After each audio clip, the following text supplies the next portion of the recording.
Final day, 23rd, 24th morning, quite early, we were flying out. So I asked Luke what he wanted to do, and he said, whatever you think's got the best chance. And summing it up, the way the black bass had gone all funny, probably back on the river was the best chance. I stopped to take a picture of that gatehead because I think it highlights really nicely how once you're into Alentejo, the next region up, it changes very much from seafood-based culture, sea fish-based culture, to a much more rural, agricultural and hunting-based culture. That gatehead, two wild boar, someday up a tree. So the river was kind quite quickly. Luke was very unlucky this day. Quite quickly, I found a fish. This zander you're seeing in my hands before me now. My first decent zander out of Portugal, full stop, actually. First zander out of Portugal, full stop. So I was very happy for that.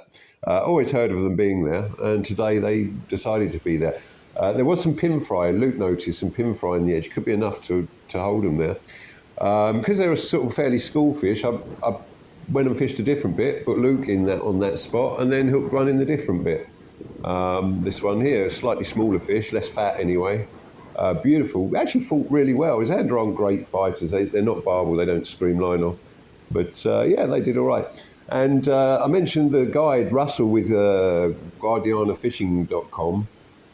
He's had doubles in this stretch, right here and below and above. We actually saw him on this day taking a client upstream with his boat for a three-day camping adventure. So that's the kind of opportunities he offers, quite a big range of stuff. So then all morning, Luke had been doing this quiet patch down the side. I'd invited Neil along with his waders on because I wanted him to check the still water above the weir, and he checked it, but nothing doing much. So he came in, fished, to be polite, fished the patch that Luke had done to death all morning and banged one out there. So clearly these fish are moving around.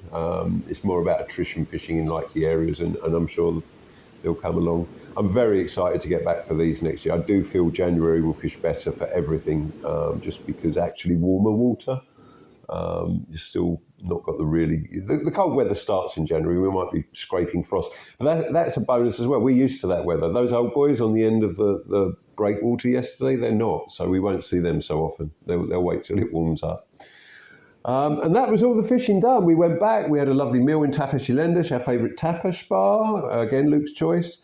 And then it was a much nicer experience than arriving, getting onto the EasyJet plane to fly back. I'm not a great flyer myself. This is my least favourite part of every adventure. I'm a bit nervous because tomorrow morning at 6 o'clock, I've got a 4-hour flight out to Fuerteventura. I won't be blogging that one. It's pure holiday. I won't be guiding. I'll just be out there with friends. I'll be doing fishing at my pace. Yeah, it's a nice one. Take it or leave it kind of trip with good people. So I'm looking forward to it. I'm just not looking forward to 4 hours with EasyJet. Not that EasyJet are any worse than any other airline. It's just, how do these things fly, especially with my baggage on board? Watching this now, leaving all that estuarine system there that I haven't even touched. That's down by Faro, by the airport. I haven't even looked at that, and it's all muddy and much more like what I'm used to. There's work to be done there for sure.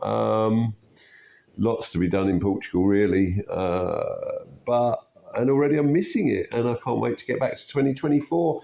2024 to have me at your disposal with a vehicle and my fishing tackle and box and everything. Prices will be around $750 per week. But I'm going to do a video right at the end for people that want to do their own trips as well, that might want to go when there's more fish around, because you're going to catch more fish. But my trips are much more about escaping the misery of the English autumn and the winds that stop me sailing for ages, and it's a nice break before we get busy in the spring. Thanks for watching my videos. If you've been watching them, please subscribe. I'll be wanting to get up to 1,000 subscribers, ready to do some live streaming afloat on my regular business with my charter boat Biff One, and that all starts from the 8th of March. So if you haven't subscribed already, please consider it, and then I might even get some of my repair money back from a relentless barrage of issues which you get when you own a boat. A couple of things to emphasise about that price, $750. That, of course, also includes your accommodation. What it doesn't include is all the extras, such as the eating out, any guide activity you wish to pursue, and I do encourage that. Very, very good value guides. Does include kind of a third of the fuel. I'm taking that on the chin, and all the car insurances and everything like that. Includes me running you around everywhere to the spots I know. I think I've chatted with my crash test dummies at length. That is a fee which makes it interesting enough and just enough money that I want to do it, and otherwise I'll just have it to myself. So let me know your thoughts about that.